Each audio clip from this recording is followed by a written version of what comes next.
খোকা, কেমন আছিস? কেমন আছিস বল?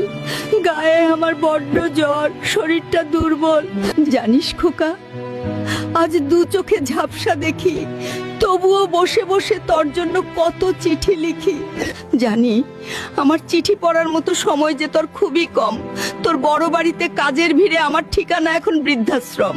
জানিস খোকা, তোর শৈশবের কথাগুলো খুব মনে পড়ে। তুই বলতে, মাগো, কেমনে থাকবো তোমায় ছেড়ে? অথচ তুই বড্ড ভালো আছিস আজ, বড় বাড়িতে থাকিস, কত শত কাজ। আমার নাতিটা কেমন আছে খোকা?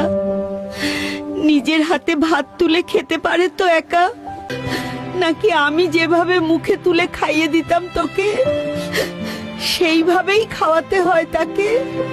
জানিস খোকা, আমার মনের মধ্যে কাজ করে ভয় ভীতি, যদি শেষ জীবনে আমার মতো হয় তোর পরিণতি।